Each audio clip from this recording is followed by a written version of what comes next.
Something. This is some of Russell Westbrook's rebounds. Okay, there's a rebound shot. He's by himself, right? He gets the ball by himself. Okay, here we go. There's another one. Why is he even there in the paint, the point guard, to get the rebound? His man is all the way at the top of the key. Well, his other man is right down there. That's who he's supposed to be guarding. He's not even supposed to be down there. But he's right there by himself, no one else around to get the rebound. Okay, here's another one. Finally, one was contested. That's a real rebound from Russell Westbrook over Derrick Rose. Okay, here it is again. Now, here's the guy that's supposed to get the rebound. Looked like Adams. What happened? Look at this. He interferes with his own man who pulls back to let him get the ball.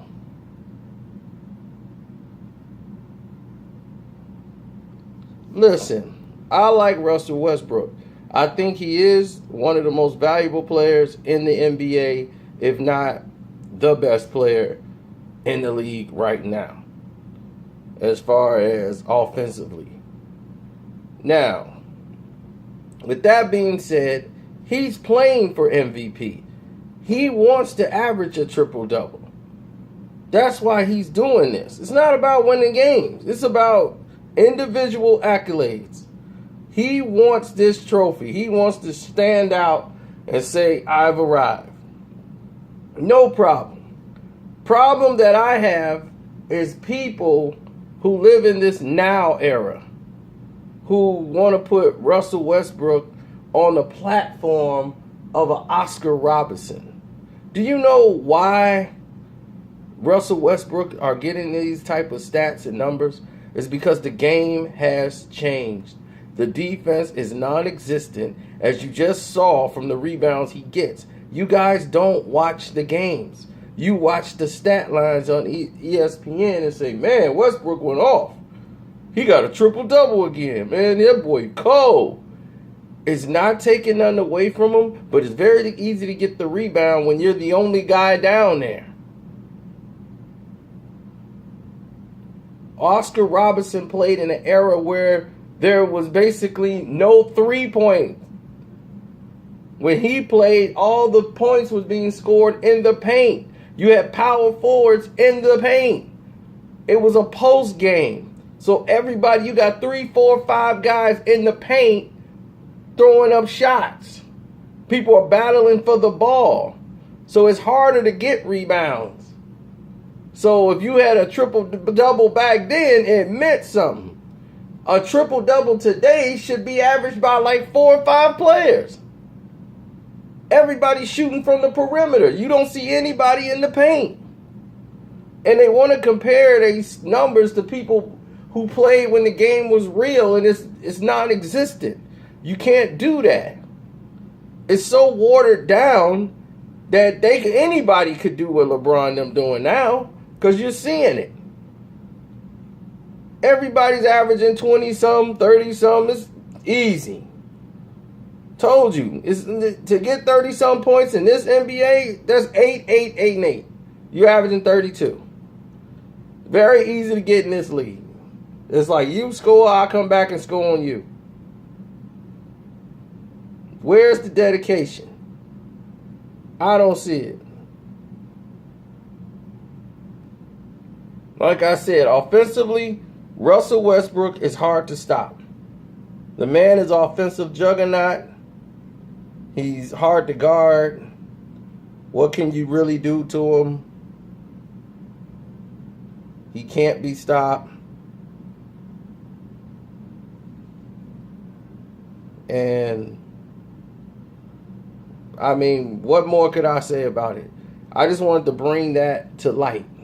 When the Big O was doing these type of numbers, what y'all talking about didn't even exist. As far as triple-double and all these type of stats, Big O almost averaged that a whole nother season too. It wasn't just the one season. I mean, that is impossible feat to do back then. That was very uncommon. You see, it's still a record to this day. That's how hard it is to do. But in today's game, averaging a triple-double, LeBron should average a triple-double every game. He just don't have the drive to want to do it.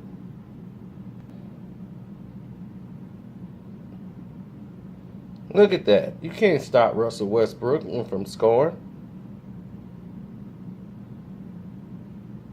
He can get the ball and do whatever he wants to do when he wants to do it. Now, will the OKC be the team to be? They might be 5th or 6th when this whole thing is over, because they're not a good team. I told people, everybody, oh, Cantor and Adams. I'm like, Adams haven't done nothing this season. He had a lot of help on the boards from Kevin Durant. Without Kevin Durant there to really relieve Adams got to be the man now on his own with no assistance down there. Westbrook is the only guy that's helping him out. And he's supposed to be the point guard. But in this guard-friendly league, Adams should be killing. And he's not. And that's like a sad thing that's going on right now. It's like, dude, you should be dominating. Why are you not doing it? That's the question that really needs to be like passed around. That's not being passed around. If you get my drift. But I want to see Westbrook dominate from front to end and earn a triple-double against teams that play in the paint and score in the paint, like Toronto. Getting a triple-double on Toronto. You know, that'll say something. But now in today's league, everybody's shooting like 20, 30 threes. That's like the average. It's become the norm. It's ridiculous to me. And we got to stop with these crazy comparisons. I mean, y'all comparing LeBron James to Michael Jordan. That's like retarded. It's beyond retarded. It's so uncomparable, it's not even funny. He's not even Kobe Bryant. You know, people base this stuff off, well, look what he did to Cleveland and his record against this opponent on Thursday nights. And look at Michael Jordan's opponents on Thursday nights. Michael Jordan went to the finals this many times. LeBron went to... Look, Michael Jordan is a better basketball player than LeBron James, period.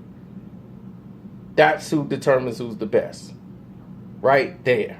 Flat out, he's a better basketball player. All the way around, Michael Jordan is better than LeBron James. Okay? People admit they go by the age because they know they try to confuse people by going by the age. When Michael was this age and LeBron was this age, LeBron played 3 more years than Michael Jordan because he came right out of high school. Michael Jordan played 3 years of college basketball. So LeBron has 3 extra years of playing in the professional league while Michael was developing his game in college. So LeBron numbers are up there when they compare age, and they know that. That's why they go and compare age. Like when Michael was 31 and LeBron was 31, yeah, when Michael was 31, he played like maybe 9 years. LeBron, when he hit 31, he had already played like 12 years. So they confuse you with trickery to try to make the stats match up. Because they know the majority of you don't research. You're not going to read. You're not going to try to find out anything if it's true or false. But to be honest, this league is so watered down. More than 75% of this league couldn't even play in the 80s. They wouldn't even fit in the 80s. They would be a bench player and probably be gone off the practice squad. Some of the best people that's on the All-Star game now, they wouldn't even survive in the 80s. It's not because they're not good basketball players. The rules are different. The mind state is different. you had to be mentally strong to survive back then. I swear to God, you put Scottie Pippen in today's league, he'd be the most dominant player in the history of the NBA. And he wasn't very mentally strong. So, but this is catered to him. This league now, they would have done something about Xavier McDaniels and the Pistons whenever he complained. He's starting again, Jess. Hey, suspension, flagrant foul. We looked it up on tape. I mean, they go back and look at tape of a game that's over and say, yeah, that looked like a kick. So that looked like you punched him a little bit. So you suspended 2 games. I mean, it's so dumb now that it takes the joy out of the basketball game or just the naturalness of the game away.